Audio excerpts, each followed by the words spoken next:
Yo, what's going on, guys? It's THEONE, and today I'll be giving you a character guide for the all-seeing blade Holden. Now, we got him 6-star, and I also have him fully duped, so we'll see what he's truly capable of in this video.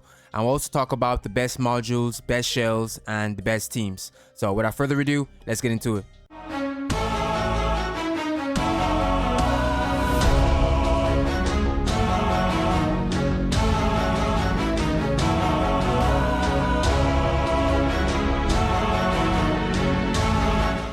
Alright, so TLDR, Holden is basically a DPS slash support unit for your team, where with his skill 3 he's going to be able to dispel one buff from the enemies, and he's also going to be able to apply an AoE, attack down of 40% and resistance down of 40% to all your enemies for 2 turns. That's really huge. And one thing to note with Holden as well is all his damage is going to be scaling off of his defense. So you're going to want to build him with a ton of defense shells, defense modules, stuff like that. And also, if you look at his skill 2, he's going to be able to push back your enemy's turn meter, and he's also going to be able to extend their skill cooldowns, which is huge. This paired with like a unit like Lily is insane, and luckily I have Lily on this account, so I'll be able to showcase that combo to you guys when we get into some games. But yeah, this is huge. Being able to push back enemies' turn meter and extend their skill cooldowns is going to be massive, as Holden is a unit that you're going to want to run in longer fights, so potentially tanky teams.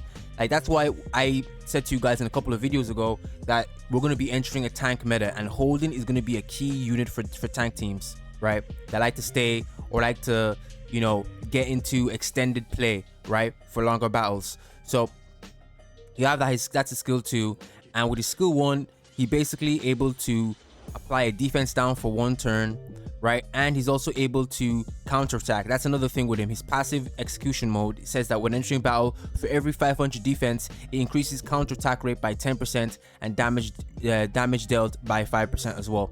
So he's a unit that's going to be doing a ton of damage based off of his defense and a lot of counterattacks, a lot of them. So he's really strong. And he's not only good for PvP, he's very good for PvE as well. So in Terramaton, you can run him. In the shell bosses, you can run him. He's very good, especially in the dot team. You know, a lot of people have been complaining about the dot team, but with Shadow Sanya, you can run him with Holden and Fangus and Valerian in the gear dungeons and for Terramaton, and it's a very solid team. Let me just show you guys real quick. Yeah, so as you can see, Holden is a team that people are using a hell for. And if we go and check Inferno difficulty, let's see. Yeah, Holden is also there in Inferno difficulty. So when it comes to modules, you're going to primarily want to use defensive centric sets, as Holden is a unit that does scale off of defense. So sets like the Unbreakable at 12 piece will get up to 45% defense. The Bramble is the best one for him in my opinion. As you guys already know, in his passive, he's going to be doing a ton of counterattacks. So Bramble's going to give you even more counterattacks with 20% defense and a 20% chance of counterattacking with a basic. So that's why, if you guys go and take a look, I maxed out his skill 1 because he's going to be doing his skill 1 a lot with counterattacks. Right, and another set you can also run on him is the... If you head on over to Inferno level difficulty for Aurora, I know barely anyone's doing this. Okay, the one you know, people are actually clearing Inferno on Aurora. That's crazy. But on Inferno level difficulty for Aurora, you will be able to get the Coloss Guard. I think that's how you say it, the Coloss Guard. With this set, you're going to get 25% defense and 25% effect resistance. So this is another set that you can get, but it's endgame, right? Not many people are farming Inferno level difficulty on Aurora because this is a really hard dungeon. But there you have that. And besides that, you can also run the Swift Rush set early game until you get access to the better sets as well. But primarily, I rather use defensive centric sets and just pair him along with like someone like Lily or someone else that's faster than him. Primarily, that's what I like to do. Someone who can amp his speed up or buff him instead of giving him speed. And then when it comes to I guess you could say sub stats or stats to look out for, stats like defense are going to be really good on him, as that's what he scales off of DPS wise. So defense, speed is also going to be nice on him. Crit rate, crit damage, and effect accuracy. So those are the stats you're going to want to look for on your subs on your modules. So there you have that. And then when it comes to shells, I guess we can take a look over here. So let's go and look at shells. When it comes to shells, it's primarily defensive centric shells. So in my opinion, the artisan is the best shell for him. As with this one, it says here, increases the animus's defense by 700 for 2 turns, then applies a 2-turn shield equal to 350% of own defense to the owner animus and ally with the lowest HP percentage. Cannot stack with similar effects gained by shells. And this one is so good, guys. It's so good because we're already building Holden with a lot of defense, right? So he's gonna have insane defense, right? And this shell gives a shield, right, equal to 350% of his defense to himself and to the ally with the lowest HP. So let's say if I'm running Holden with a healer, the healer's low, right? That's my self-sustain. Then Artisan pops a shield, gives Holden a shield, and then gives for example Valerian. Valerian's the unit I like to use. Gives Valerian a shield, or gives Lily a shield. Or if I'm pairing Holden with another, you know, defensive tank / DPS unit like Rahu, then gives him a shield. So it's just really good. And if you're using the dot team in Terramaton, this is really good as it gives more survivability to Shadow Sanya, so she can land more dots and stack more and, you know, do more damage. So this is really good with this shell. So another shell that you can use is the Alicorn. I wouldn't recommend it, but it's another one you can use. With this one, it says that it dispels 2 debuffs and increases the effect res by 20% for every 1 debuff dispelled. I mean, it's a nice one that you can use, but in my opinion, nothing comes close to the artisan. I guess that's how you say it. Artisan. Let me know how you say it, guys, in the comments. And so for the final shell, it's the Lighthouse. You get this over in Rengokutsu. And with this one, it says when the main body takes damage greater than 25% of max HP within a turn, healing the main body for 20% max HP and increasing turn meter progress by 20%. So it's a very sustain centric shell. In my opinion, you don't want to really use this one more so than the Artisan, because the Artisan actually provides that shield, right? And that shield is going to be more valuable than the healing, because you're already going to be running a healer if you're running Holden, more than likely. So, but if you're not running a healer, then I guess you could use this shell at that point. So yeah, those are just some 3 shells that I think are the best ones for Holden. So now we'll talk about team comps for PvP when it comes to Holden. So Holden is a unit that's going to benefit more from longer fights. So your teammates are primarily going to want to be bruiser type of units like Rahu, Tiamat, for example. Who else? Hellkid, maybe. So these type of units will do well with Holden, because the longer the fight goes on, the more damage he's doing and the more counterattacks he's landing, right? So you have Holden, then we just put Rahu as the second type of bruiser type of unit. So you have Rahu. You don't have to use Rahu. If you don't have Rahu, you could also use, where's she at? It's an SR. I don't actually have her built, but you could also use Tyrannodot, right? As she's able to buff attack, but more importantly defense, and we all know Holden is a unit that scales off of defense, so it's going to be nice to increase his damage. What else can I do? Oh, a bit of turn meter manipulation as well, and accuracy increase, but that's not really as important, but it's more primarily so for the defense up and turn meter manipulation, that you could use Tyrannodot if you don't have a Rahu, right? Yeah, and you could also not use Tyrannodot or Rahu. You could also run a Freya. Yeah, you could also run a Freya. Freya has the Nightmare debuff where she's able to increase the damage taken by enemies. She can also get the attack buff to all allies. Then she's also able to buff defense, which is more so beneficial to Holden. As like we've already stated, he scales off of defense. So she's going to be a really good unit that you guys could use as well. So, but I'm primarily going to use Rahu because I think he's the best, in my opinion.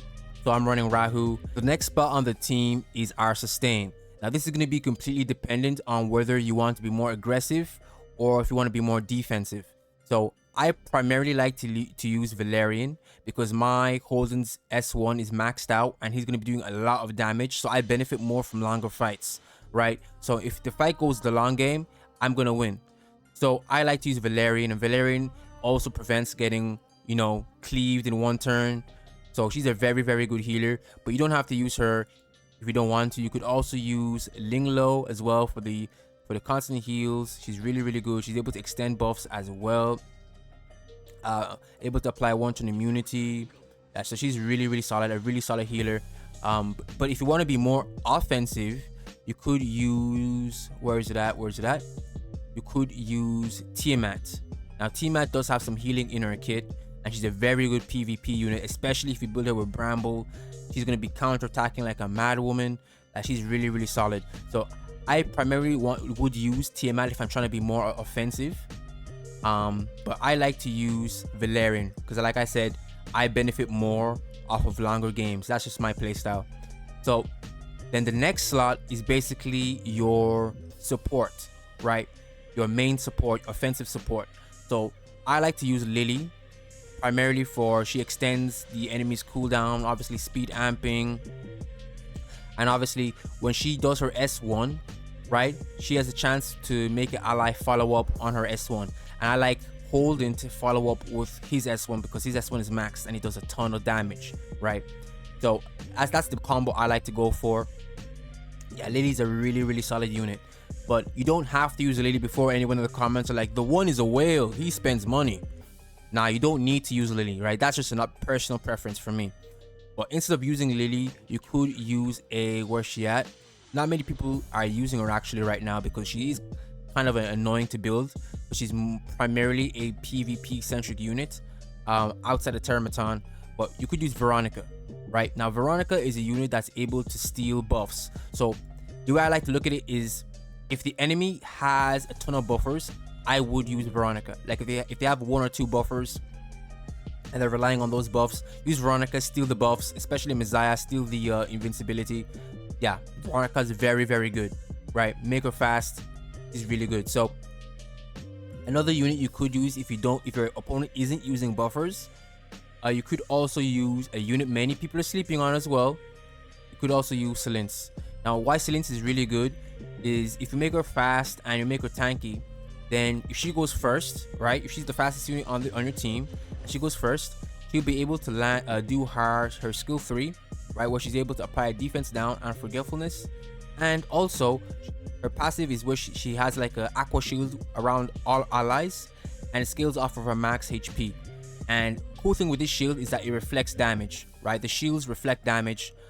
So yeah, she's a really, really strong unit if built correctly. The only problem with Silence is she requires a ton of investment, right? She requires a lot of investment. But if you build her up with this team, it's going to be really, really nasty, man, because no matter what your enemies do, everything's going to be reflected back onto them. Plus I'm running Artisan on them as well. If you run Artisan on what's her name, Silence, or on Rahu and on Holden, then they're going to be getting even more shields based off of that defense on top of all of that. So it's going to be super, super tanky, super, super annoying. But it's a nice team. So, but I primarily, like I said, like to use Lily. So this is the team we'll be going in with here. Let's see how this plays out. So we are first. So we'll do the AoE with Lily. So the good thing here is that Valerian does provide the survivability. So even if I'm not first, right? Even if I'm not first, they won't be able to kill me in 1 turn, right? So I could go here for the skill 3. I think I'll go for the skill 3. It makes more sense. So we're harder to kill. And then we'll go for the AoE here. The attack down and effect resistance down. And then with Rahu, we'll do his skill 3 where he increases defense and we get some stacks of Wrath.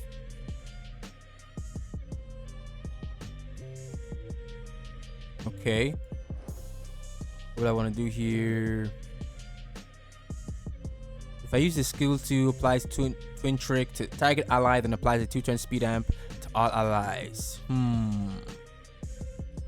could do this and give this to Holden. I think I'll give it to Holden, to be honest. And like I said, Lily isn't the only one extending cooldowns. It's also Holden as well. And I'm also using Gigabyte on Valerian, and Lily. So anytime the enemy does action, I'm able to move my turn meter automatically. So it's very, very solid. So who we trying to take out here? Who should we take out? I feel like we should take out her. Okay, so we got that shield. So I could go for the turn meter manipulation here, right?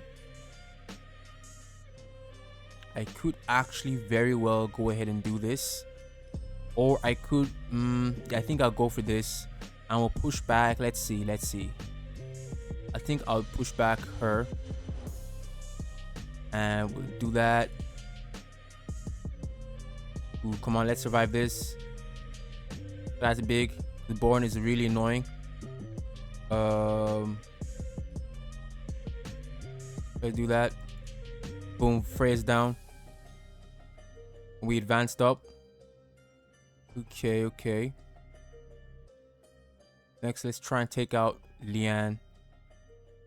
He's gonna be a bit of annoying. Oh yeah, counterattacks are proccing. We'll do invincibility. Get a heal over time. Take out Leanne. Then now let's try and take out Born. And he can't access his skill 3 because we're extending his cooldown as well. So we're gonna do the skill 1. Alright, let's do our AoE.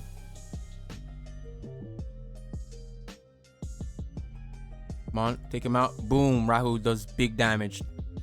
Rahu is another unit that I'm primarily like. Rahu is only 5-star, but Rahu is a unit that I'm going to be taking up to 6-star because he does a lot of damage, man. He does a lot of damage. So I'm paired off with Holden. It's a recipe for disaster. Let's do that. Single target, and we pretty much won here. Just buff. And we'll do Terminator pushback, and he's down. So in conclusion, Holden's team is very, very powerful. He is a powerhouse, and many people are sleeping on him. His team, if built correctly, has an answer for everything. If I'm coming across a speed and cleave team, well, I'm super tanky already, so you guys aren't going to be able to cleave me in one turn, so I don't have to be the fastest. I don't have to focus on speed, right? I can just focus on being tanky, surviving your cleave, and then once you've let out all your steam in your cleave in your first turn, right, I can then put up my shield, start counterattacking, and start doing a lot of damage, right? And I'll still be in your face. You won't be able to put me away. If I'm coming across someone that's trying to draw out the fight, right, for a longer fight, I'm gonna always have the advantage because over time I'm gonna be doing more and more damage, right? If they're running a ton of buffers, I can slip in Veronica. Veronica can steal buffs, give it to all my teammates. And then we have invincibility if it's in a Messiah or whatever they're using. And I can also slip in a Selins if I just want to reflect damage and be a dickhead. So there's so many options, a lot of variety with the team, and there's free-to-play options as well, so you don't have to run the lilies like I was using. I gave you a ton of options. So yeah, I like Holden, and I really don't regret maxing him out, because I feel like very, very soon, once we're fully out of this speed and cleave meta, Holden's going to be one of the best units for PvP, right? So very, very solid unit. If you haven't summoned for him, I recommend you guys pull him, at least for just based off of his potential alone for team compositions. He's very, very good. So that's all I have to say for this video, guys. I hope I provided some perspective on Holden and you have a deeper understanding of his kit and how he plays. If I did, make sure to drop a like and subscribe with notifications turned on so you never miss a video. And feel free to join my Discord if you want some tips, guides, or just chill with some other people who enjoy the game. So with that, take care and peace, guys.